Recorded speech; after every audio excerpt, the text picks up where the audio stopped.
Welcome to another episode of Leaders of Today, Teens to Titans. In this episode, we are excited to chat with Nikki Innocent, a two-time TEDx speaker, podcast host, and certified career coach specializing in women's leadership. In this episode, I speak with Nikki to discuss her work strategy, her leadership experiences, and the importance of reflecting on teenage years. Nikki shares her journey from childhood aspirations of creating world peace to navigating leadership as a biracial woman in a predominantly white environment.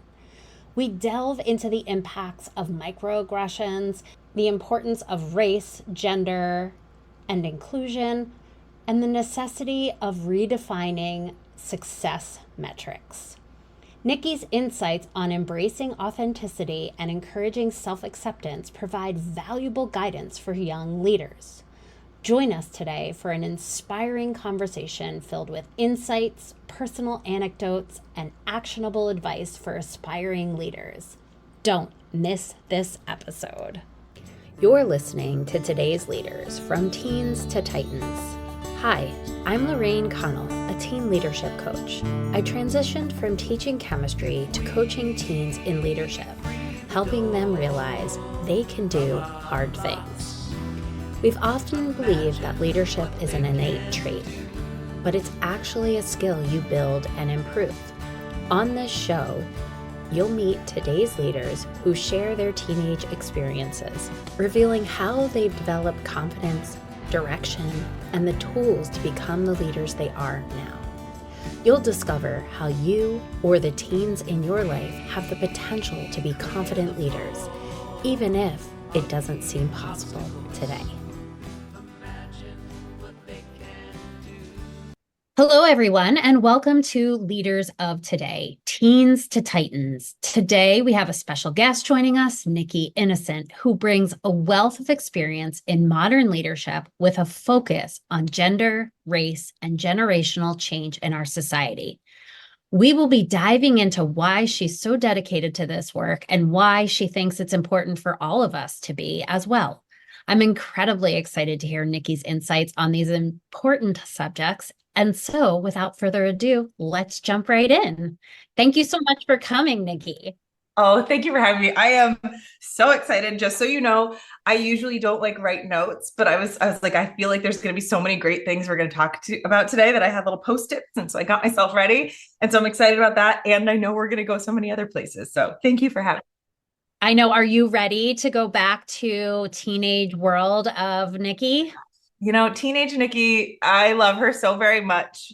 And I tend to do a lot of work around, younger versions of myself and standing next to them and giving them that little side hug. And so I'm always grateful to bear witness to those times in our lives that we oftentimes move through and are like, I don't want to think about that anymore. It's like, no, sometimes we have to. I actually was just recently doing some work on my inner child and realizing that college for me was super traumatic. And I had no idea. I have very little memories, and they're all real big memories that I have of college, but nothing little. And it's so fascinating to think about what I was experiencing that time of my life. Yeah. And in that time too, I think the thing that's so important, especially when you're younger or you're in school in some way, so you're on that track that everybody else supposedly is on, it feels like there's no possible way that you will ever forget the gravity of that moment. And also, there is so much that isn't the biggest thing that ever happens to you in 2 months, 2 years, 2 decades down the line. And I always found that permission to say, oh, this isn't the biggest thing that's ever going to happen to me, to be like, okay, I can let go of some of this stress. It's really hard to do, though, because everyone's telling you, what do you want to be when you grow up? What did you get here? What's your major? There's all these questions about this moment being the most pivotal moment you'll ever have. But in reality, when you get the chance to look back, you're like, I forgot that was so important to me at that moment. I forgot my prom dress was like the biggest thing in the world. And it's like, I don't even remember that.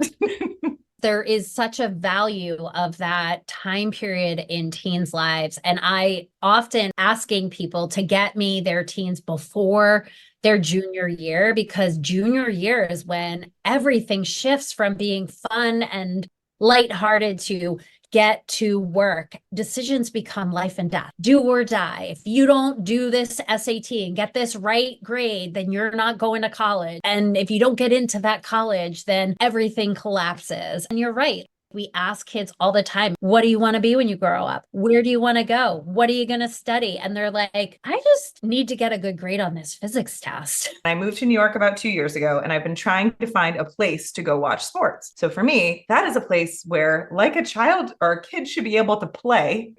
For me, that is my area and arena for play. And I'm sitting in a bar watching a soccer game, getting so excited, and strangers come up and be like, so what do you do? And I'm like, what? And so like the permission to hold that play and that non productive member of society part of your life sacred is something that I had to like relearn in adulthood, because it was, I feel like as a kid, I felt a lot of responsibility, and they use in psychology terms kind of parentified very young. And it is so important to create that space for play and creativity and innovation when you're younger, so that that muscle is built young without it feeling like something you have to then carve back out later. Especially when I talk to younger people, yes, please make space for you as a person. There's so much wisdom in the things that you find joy in outside of just the grades you got in school. 100%. I love that. As you know, I'm a teen leadership coach, and I really want kids, especially our teens, to see themselves as leaders. And that's one of the biggest hurdles, is that they don't think they're leaders unless they have a title. And even if they're a title, they feel like they're an imposter. And so can you describe the person you were as a teen and how that teen experience shaped you into this coach of leaders and developing other leaders today? I'll even go before I was a teenager. Little kid me, before I had the vocabulary and the knowledge I had this pull towards understanding how we impact each other. As a little kid, my grandmother still laughs about this. I knew Michael Dukakis was running for president. I didn't have very many words, but I got Dukakis down. It was very weird. I didn't live in Massachusetts. There was no reason for it to have been so front of mind. But there was something that always drew me to understanding the people that are standing in positions of power to represent the collective. For me, it was always this draw around, how can my contribution impact, support, help, and amplify the people around me? As a little kid, being like, okay, that person seems to be willing to take up this space. And of course, then you operate in life and you start to learn how those things can be undermined and corrupted and all that. But that was something that I think from a very young age, I very much wanted to be president, but I didn't understand what that meant. It wasn't about give me all the power. It was, wow, this person is kind of stepping up and kind of occupying this space for, I always think of it as kind of representing and handling kind of the blowback or the resistance. I thought was really powerful and important. I grew up in Connecticut. I am a biracial Black woman in a town that was less than 3% non-white. And so I think that particular experience of knowing visually that I looked different than other people and being recognized as that created a situation where I was like, I can't disappear into the background, even if I want to. Even if I'm not saying a thing, people are like, who's that? Where are you from? And the question I received more than anything was, what are you? And so I think there was a part of that experience from a very young age that I was like, whether or not I want to, I will be put in a position of being noticed. And so how am I going to choose that? Am I going to be following other people's footsteps, or am I going to allow myself to say in response to what are you, rather than answering the question I know they're asking, say, I'm a human being. How about you? I'm going to try to meet you and equalize this instead of whatever superiority, inferiority complex is showing up. And I didn't know those words at the time. I'm using all of these multi-compound words, but something felt off where those people were trying to differentiate or keep me separate from them. And I was like, no, let's come together. We are people. And so I think that was a kind of core component of how I operated. Being an athlete young, I really understood the power of how you show up, an athlete on team sports. So I want to acknowledge that too, that how you show up in your best ability is so important to the team's success. And your best ability isn't necessarily the exact same as someone else's, but your strengths and their strengths are actually a wonderful kind of puzzle piece together. And so those types of things of just noticing who I am as an individual, because the world singled me out oftentimes, but also understanding that as the individual I am an integral part of the collective. How my brain works, it was something that made me realize, I don't understand why we have to follow something we don't believe in. I don't understand why I can't ask questions. And so in school, I've found it really interesting the more I've learned about how education is built, that a lot of it was about memorizing, obeying, and getting external validation and approval. My parents will tell you, that was not how I was born into this world. And so I was always asking a lot of questions and seen as kind of disruptive or precocious or too curious or too chatty. Like all of my report cards were saying that. And in so much of it, it was just a level of curiosity to understand why we are the way we are, how we can get past the problem that seems to keep happening. Why is this? I was always a kid that was like, that person's back there. No one's talking to them. Let's bring them in here. On a playground, I was like, hi, I'm Nikki. Who are you? To the shy kids. So I think that those kind of little kid moments that now I can reflect and be like, I think that's what was happening. I didn't even know. It was just how I showed up. I will also add, you grow up and you think that your reality is the normal. I grew up in a very kind of feminist household, both my mother and my father. There was no kind of like, you're a girl, you can't do things. There was a lot of strong feminine power without emasculation, which I think is really powerful. My grandparents too, my grandmother, they both were very influential in my perspective. I saw them really showing up, taking up space and influencing both the world that they were in and the people within them. So I think that that really shaped my belief that like, that's how the world works.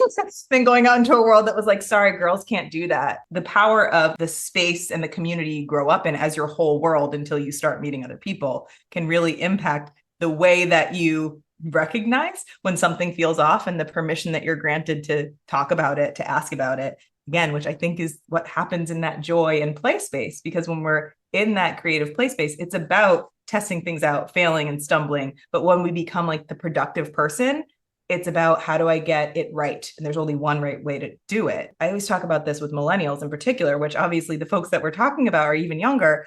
I just remember watching these things about kids listening to classical music in the womb so they could build their resume before they were here. And I was like, huh? What? It was such a bizarre experience. And also, it was a very real reality. We had a game called Perfection, and you had to put things into shape places as fast as possible, or the entire board would blow up. All of these like games that were forming us into perfection-driven people and producers took a lot of that spark and what I think is the most powerful stuff of like the uniqueness of our humanity out of the equation in order to think you belong. I would say that there's so many pieces of growing up and even preteen years that at the time I didn't know how much that was forming the way I saw the world. But I think permission to acknowledge, I think oftentimes we think of kids as, oh, you're a kid, wait till you become an adult, then it's when it matters.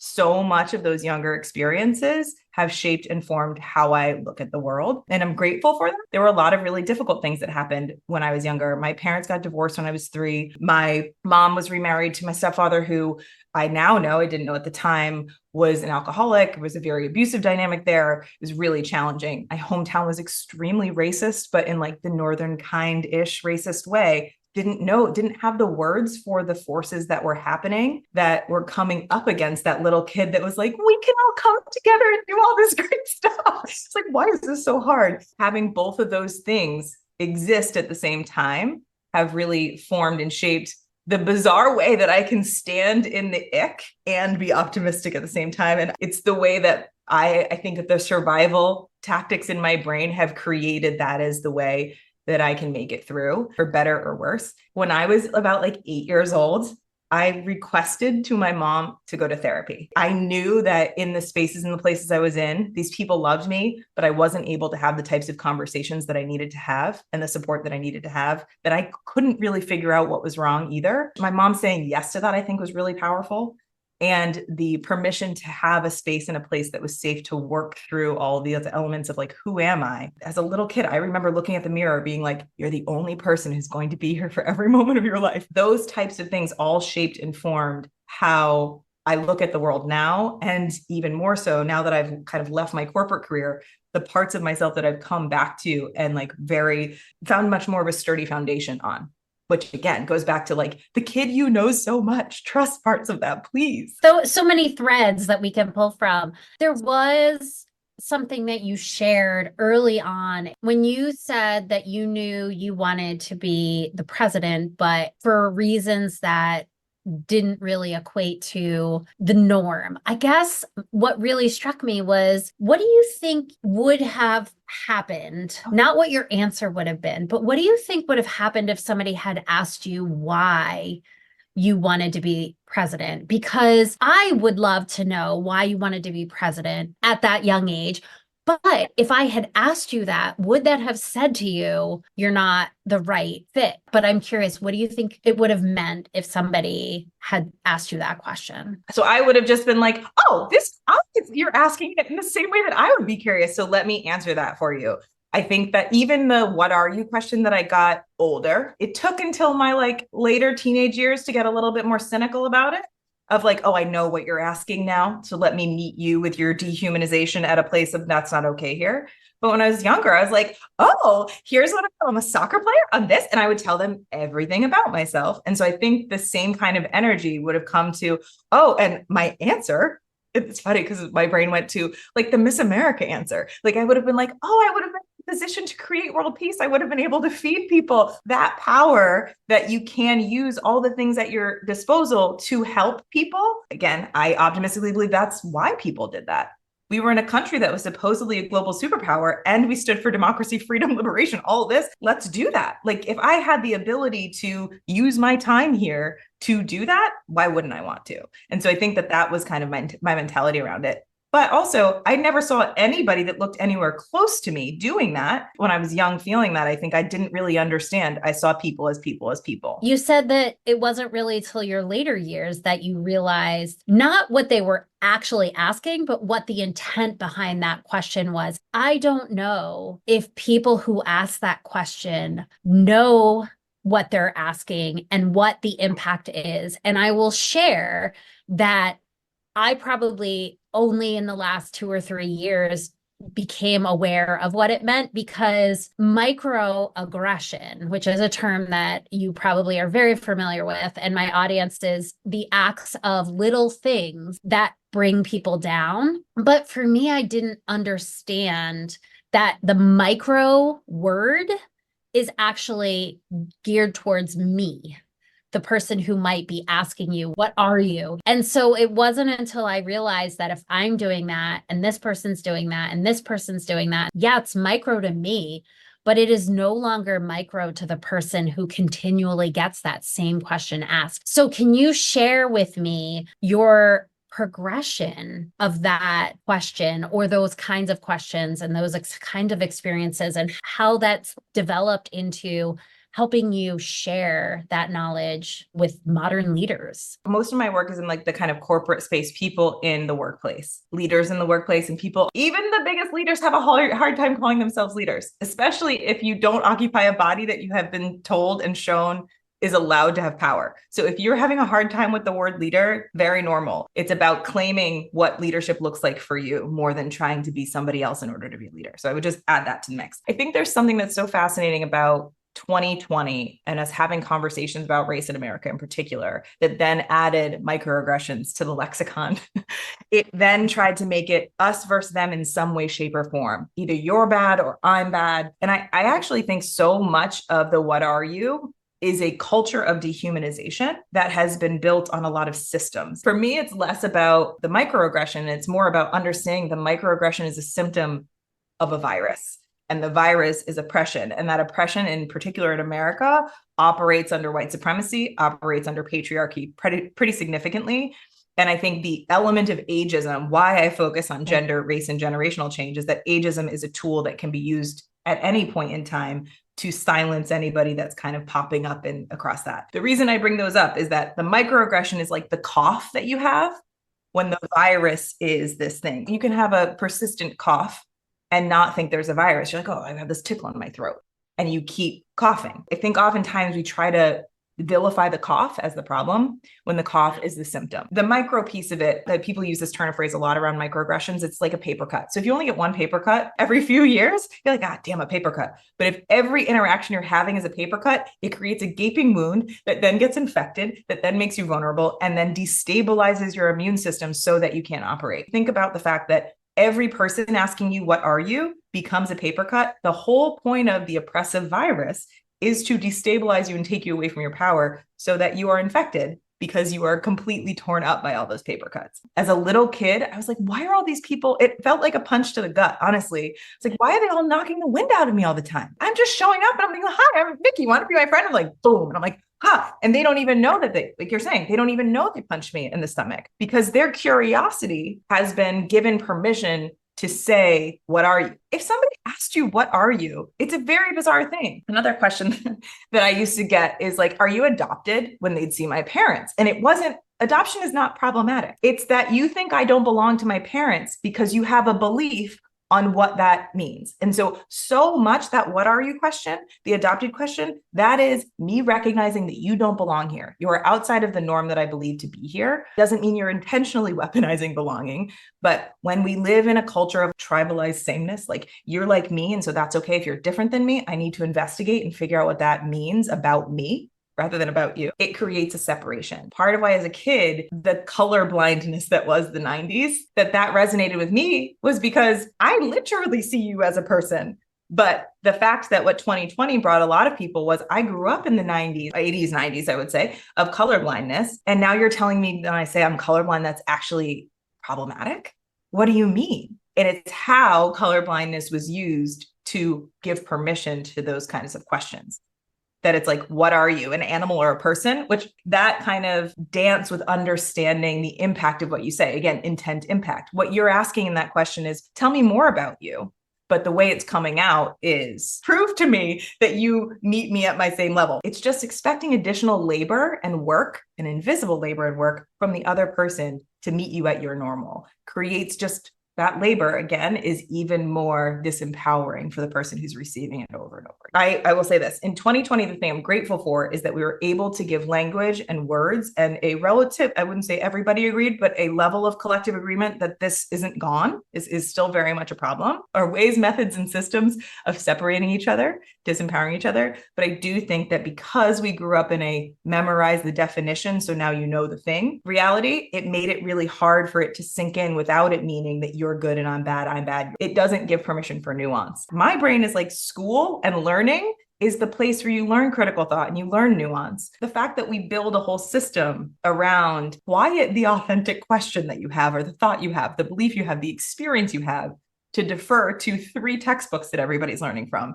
is just like, it creates that destabilization so young that when you're asking that question, you don't even understand how far back it goes. And then you feel like, well, I guess I'm not allowed to ask anybody anything. I might as well just give up talking to people. And it's like, that's problematic. And it doesn't mean you have to stop talking, right? So again, holding 2 things at once. It's really important to evaluate and be curious about the reasons why you feel those feelings and where those questions are coming from. Can you just change the question? Because if I am curious about you, then I will get the information that I really am looking for, rather than asking those destabilizing questions or separating kind of questions. Well, and I think giving yourself permission too to mess up. Like, you're allowed to mess up. That doesn't mean you're the worst person in the world. I have said racist, sexist, ageist. I have said, believed all of those things at times. I always talk about this stuff as like a marinade you're swimming in, right? So if you assume that you've been marinating in garlic and you walk around outside of the marinade and you smell like garlic, you are not garlic, but you have been influenced by that, right? And so giving yourself permission to acknowledge the marinade, to understand what is the marinade and what is you, and give yourself permission to start cleansing yourself of it if you don't want to have that as part of your experience. White supremacy in particular, and really oppression and overarching, is so brilliant in its mechanism that it makes you believe that you are it. It makes you believe that something that is not okay and harmful to someone means that you are not okay and harmful to someone. The person that you are is, versus it being a thing that you were conditioned within that influences the way you interact. And it shuts you down before you can like repair that harm that was made that you didn't mean to. Even if you walk away and you're home by yourself being like, oh my God, I did that. And you just start beating yourself up. It doesn't give you permission to say, I'm a person, I was trying, I did this, it didn't work out. Let me try again. I was sitting with a friend and I was telling her how it's so important for us to give permission to learn how to lose. As an athlete, I learned how to lose. It is one of the most important things you can do, because if you treat losing and winning as the same thing, I don't mean we all want to come out as a tie. I mean that your sense of worth and value as a person isn't dictated on your wins and your losses. And therefore, that also means that somebody else winning or losing doesn't make them any more or less valuable as a person, as a human being. If you give yourself that permission, it allows for you to make a mistake. It allows for you to stumble. It allows for you to be able to say, okay, I screwed up that time. I need to practice foot and come back to the next game and see if I can do it better. That type of permission to evolve and grow and do better in the things that you were weak at. And sometimes your weaknesses harm people, acknowledging that harm, but going back and being like, all right, how can I adjust it so it actually aligns with what I believe? It aligns with where I want to go. That I think gives so much more permission to going back to the humanity that you have. Because the more you see somebody else as a whole human, the more you allow yourself to be seen as a whole human. The more you see somebody else, even if they appear to be less prominent and on stage or leading everybody, if you understand, this is again what I say to many of my clients, you are leading your life at the very least. So you are a leader. You are making decisions at this moment. And so giving permission for your leadership to be that and only that, if that's where you want to stay, to say, oh, look at me doing that. That is a wonderful way to kind of reclaim some of that feeling of like, who am I? Who do I think I am? You are incredibly important. We live in a world that tells you need to buy things and achieve things and play certain roles and please certain people in order to be valuable. But my belief, which maybe is the thing that roots that optimism, is that you were born inherently valuable and nothing you can do can take away your humanity. We have a society that I wish was a little bit better about responsibility and accountability to help us kind of gauge some of these things. But I think one of the biggest issues is oftentimes we're operating in survival mode, thinking that we aren't valuable unless we perform this thing, do this thing, win over somebody, are more superior than someone else. And if we kind of are able to kind of dismantle that belief, we can kind of come to the table and realize, okay, you're meant to be here and there's room for us all to be here in the reality that we are. So how can I move forward in the life I want to lead and connect with people and build the future I want to build without thinking in order to build it, you can't be here. This is in women's leadership, which is the kind of coaching lane that I went into intentionally. This is the idea of a zero-sum game, removing the zero-sum game of if I want to eat, that means you have to starve. That's not true. There is enough space, but it is what we are taught oftentimes over and over and over again in little micro ways and in big macro ways. So if we're able to kind of shift that narrative, it gives you permission, I believe, that everybody actually, we're built as beings that are meant to be communal. We're built as beings that are meant to kind of be born out of love. Like that's how that whole thing goes. If we can come back to that and allow for the repair to exist without it being siphoned, like the energy and the everything being kind of attacked as we try to create those spaces, we can do it. We have the ability to actually create repair. We are in a place right now where we have been harming and harming and harming for generations. And so we believe that the baseline is harm. But I believe what we need to do is like set the bone and allow it to heal. And so if we give ourselves permission for that, that to me takes a lot of courage, a lot of bravery, and a lot of like trust both in yourself and other people in order to hold that space. For kids or teenagers, always talk to them like they're people. I think there's so much power in understanding the importance that you have and the potential you can bring without kind of the pulling away who you are or where you are as a reason that you aren't worthy of existing in spaces. You are. I wanted to hone in on that belief that there is only one spot at the top. And I've been doing a lot of work with teens. For me, one of the areas in which this is so emphasized, especially as high school students, is that valedictorian. And that is only one position. I wonder why that position, that place of power is so still ingrained and important in our society when we know the impacts that it has on those children and we know the competitiveness that it creates in a place where we're all just trying to grow and learn together. I would love to know what advice, I mean, you've given a lot of advice, but what advice specifically would you give to teenage Nikki and how it might relate to the teens of today? I have a podcast called Checkbox Other. I also did a TED Talk that was talking about embracing your other. If I were talking to teenage Nikki and talking to that person that feels like in order to be valued and belong is to be valedictorian. In my corporate career, I was working at some of the top echelon places My desk was right next to presidential candidates. The company I worked for, actually, the founder of my company ran for president against Barack Obama. The valedictorians, the people that got to the things, like the people that have the power, what you're trying to do. Because if you have valedictorian, that means that's where you're going. But what I learned in that process was that that's one option. That's one lane of doing these things. For some of us, me, I will say I learned how to do what I was supposed to do to get in those spaces. But in that process of trying to be a model of something I wasn't, I lost so much of myself, so much of my power, even my health. My body broke down. My mental health is breaking. My relationships were breaking. The sacrifices that I had to make to try to fit a mold that was made outside of me and wasn't necessarily for me, in order for that to be the only way that I could be a person and an adult that could succeed, it actually made it worse for my ability to succeed as the person I am. No matter what I did, no matter how I always talk about it as like twisting myself in a pretzel, no matter how I did that, that wasn't the mold I was meant to be in, and that's okay. It also doesn't mean that the person that was in that mold, if that's their mold, doesn't mean they're bad either. But I think there was a huge permission slip that I wish I had given myself to embrace the parts of myself that don't fit that mold and allow for those things to be just as important as my GPA, as the schools that accepted me, as the extracurriculars I'm in, as the friendship group I'm in. One of the things I learned, I went to a high school that very closely mirrors teen movies when we were younger, like the nerds and the jocks and the whatever. Like it was very bizarrely polarized in that way, but like it created a reality where I only thought there were like 4 things to choose from. My belief is that you are going to be uniquely one of one. And the more you can give yourself permission to get to know who that person is and what that person does really, really well without having to be in resistance all the time, the better you set yourself up for the future you want to lead and the people you want in your life and the type of family you want to have and the type of life you want to lead. The more you kind of operate in resonance instead of dissonance and resistance, things that feel harmonious, like you're in the flow, like that is, to me, that would be such a beautiful education that teenage Nikki could have had, that allows for her to be even more open while also being resilient. And my belief is the more you know yourself, the more you can navigate the uncertainty and the shaky ground that you're walking into as we all try to figure out what to do in the reality of today that is going to be different than the reality of tomorrow. I'm curious for you to share how people can connect with you, who you're looking to connect with.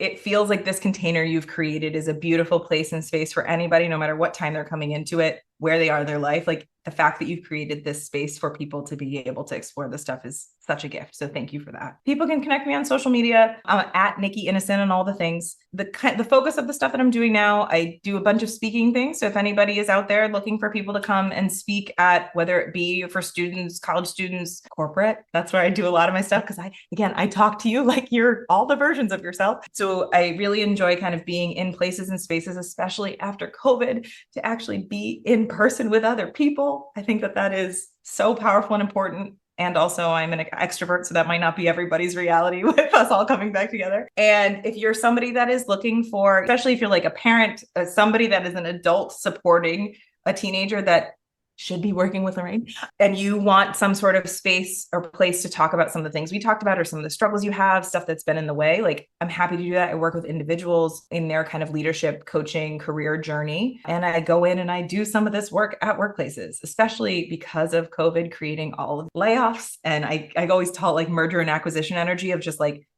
companies folding into companies and teams changing. It's created a really destabilized cultural environment. And so I like to go in and try to help hold the space that this is hard, but also what do we want this place to look and feel like moving forward? So if any of that sounds interesting, that is what I nerd out about. And the way that I do it, so I'll also go back to what you were saying about microaggressions, is I try to normalize this stuff. I don't do shame and I don't do judgment around it. I think it's important to notice and understand the parts of these things, but I have no belief that it's helpful for anybody to learn when they're in fear or they're in protection mode. So I really try to make it fun. I try to make it joyful. And the way that I do it is like, the goal is for you to see that you had it in you the whole time. It's not about me being your savior, but it's about us creating space that's safe enough for you to activate it, practice it, and then bring it into other parts of your life. If any of that sounds interesting, hit me up. And also, if you are listening to this, the fact that Lorraine and I are here together, Lorraine is creating that type of environment for kids to be able to explore this stuff too. So do both things, definitely. Love that. Thank you, Nikki, for your time today. Thank you so much for having me.